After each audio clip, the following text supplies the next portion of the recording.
Rebel Rogue.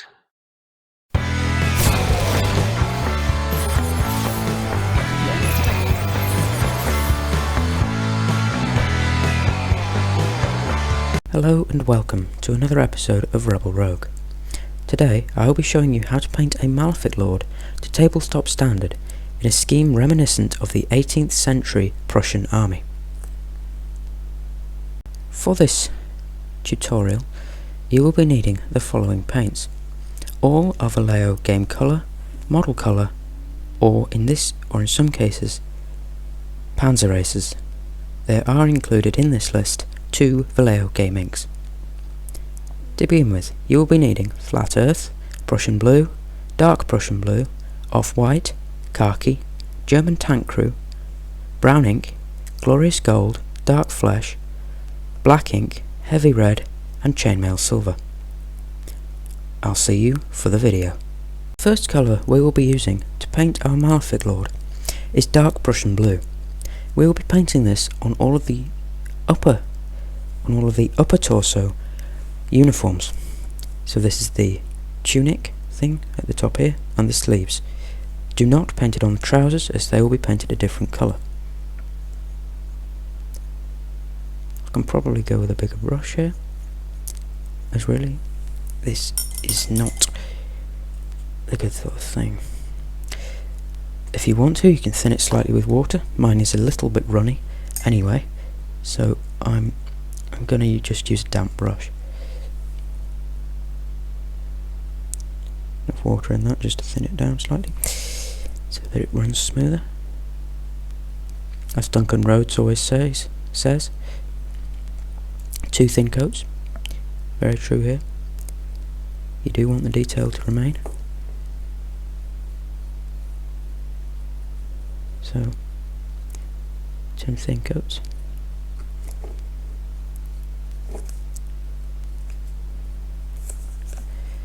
Luckily with this model I haven't put a chest piece of flak armour on, thus making our life a lot easier and making it a lot more realistic to the 18th century Prussians.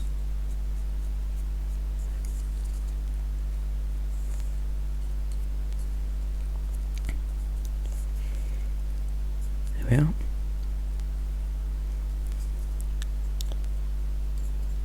We can now move on to painting the first coat on the trousers. The next colour we will be using is Khaki, and we're going to paint this on all of the trousers.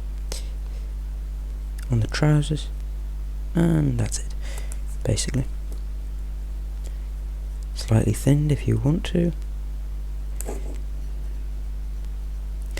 I will be painting a second coat on both the khaki and the tunic, upper body, and everything actually, before we wash the model, before we put any inks or washes on the model. This is just for video recording purposes, and so I have nice smooth finishes for the washes, but it doesn't take me all day. Allows me to make each of these individual clips a whole lot faster. That's the trousers done. Now we will move on to painting all the flak armour. To paint the flak armour we'll be using Chainmail Silver, and we'll be applying it to all the flak armour. This is the shoulder pads and the helmet. Oh, and also the greaves, don't forget them. I nearly did. Being very careful not to make everything go everywhere. I'll finish this off and I'll be back for the next colour. I'm now going to paint the belt of this model in Off-White. I know I said I would leave the second coat until before we shade, but I have done a second coat on all the colours we have done, and I picked out the metal thing around the neck in silver. So the belt is here. May seem like an odd thing to paint white, but the Prussians most certainly had white belts, as did most troops of the Napoleonic era. British redcoats, French Napoleonic soldiers, other such things. So, yeah, I'll finish this off, because it will require a steady hand and 2 coats. I'll finish this off and be back in a bit. I'm next going to paint the boots with that Panzer Race's German tank crew colour. Just the boots, nothing else. Down there. Smallish brush, probably could go a bit bigger, but I don't have a fine enough point on my bigger brush. Need to get some brush soap, but lockdown is making that difficult. I use if any of you were wondering, I do use synthetic brushes as opposed to natural hair. I find natural hair take more care. I've never really used them myself. Synthetic brushes are miles cheaper, so yeah, generally alright. Natural hair brushes just a natural hair, so some people, certainly vegans, wouldn't be able to use them anyway. So yes, at the minute I'm using a Honda 20/0 to paint this boot, and for when I need a larger brush, I go up to a major brush's size 2. The red handled ones, size 2, synthetic. Good nice point on it. Oh, it had a nice point. When they're new, they've got a decent point on them. So yes, there we are, the boots. And I'll next move on to painting gold details. To paint the gold details, I'll be using Glorious Gold from Vallejo.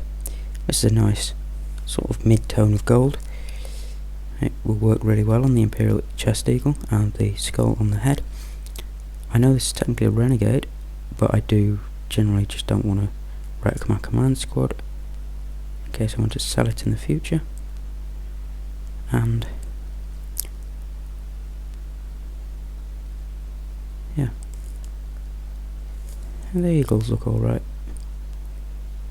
I have tried slashing them, it just takes a while, and you can really get some nice effects just by painting the uniform. And it means if I do want to play a standard one, I'm just going to pick out the skull. If I do want to play a standard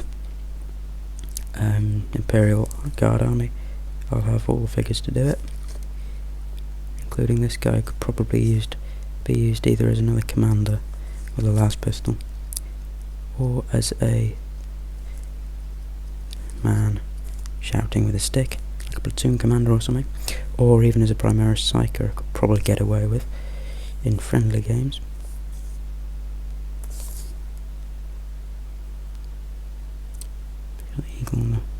These are very detailed models. There are the 3 studs. This is technically the banner bearer's head. Just the weird mangled tongue looks alright on this guy, so yeah. I'll next move on to base coating the skin. To base coat the skin, I will be using Vallejo model colour, the dark flesh that you hopefully saw me present at the start of the video. So this flesh will be the hands and the face. That is the only flesh on this model. If it was a Katachan, I'd probably be painting the arms, the chest, the legs, pretty much everything, because they wear no clothes. They are unsuitably dressed for battle. Dark flesh will definitely require 2 coats to get it smooth, because it is, at least my pot is quite runny, which it makes it good. Means you don't have to thin it. That's what I like about Vallejo paints. You don't necessarily have to thin them. Most people advise doing it, but if, like me, you don't thin them, your models don't get wrecked.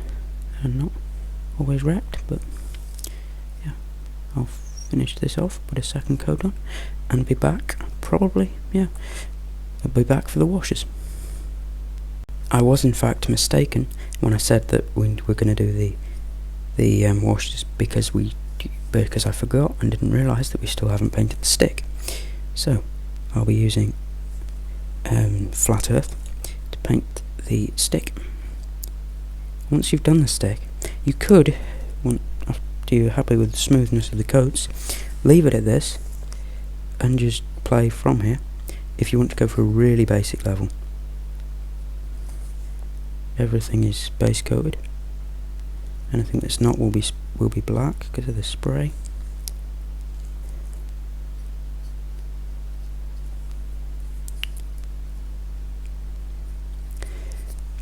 So you could just leave it at this. But adding the washes are often referred to as liquid talent. They immediately provide a bit of shading, and you don't have to do any highlighting if you don't want to. So I'll just there we are. Finishing. Sorry, I can't get it on shot all the time. Just trying to work with what I've got. So I will be touching up any bits that need touching up and putting a second coat on anything that needs it, and then I will be coming back for the washes. Now we move on to the wash stage. The first wash we want to apply is Vallejo Game Ink Brown, diluted in a 1:2 ratio with water, so that is 1 part ink to 2 parts water. We will be painting this on the trousers, the gold, and the flashdown.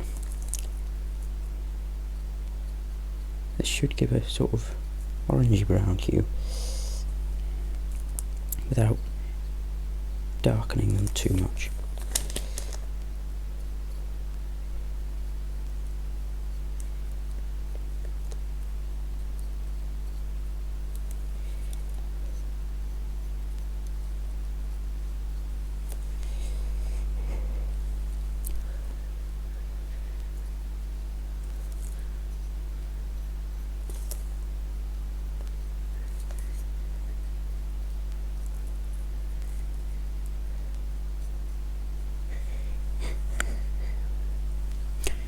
Please feel free to comment down below if you have any suggestions for videos, as due to quarantine I am sort of running out.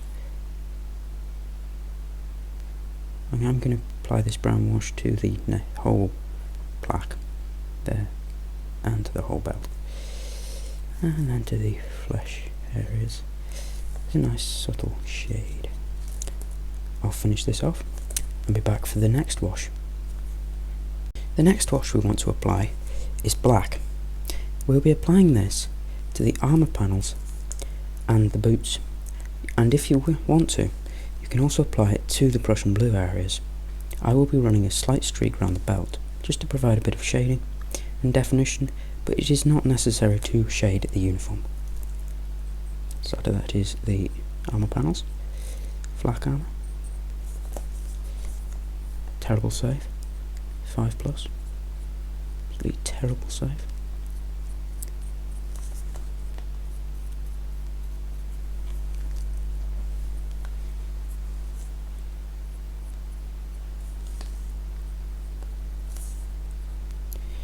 Terrible save. Random 40k fact. Imperial Guard used to be the best army in the game, right at the start of 8th edition. They were the best army, and the best way to play them was a 50-man cultist blob, back when you could take 50 of them in a blob. I'll finish this off and be back for the final steps. Now that all the washes are dry, I'm going to be taking Prussian blue, and I'm just going to be applying a highlight to the tunic, just to make it pop a bit more. Once I've done this, this model will be, I'd consider, tabletop standard. If you wanted to take it an extra step to make it just a little bit nicer, I would take a bit of go back and on all the other colours, just reset the base colour. So that's painting the base colour again, just avoiding the areas of recessed detail. So I'm just applying a very nice light highlight to this, just to make it pop. It's a really nice colour, and it works really well with the overall scheme.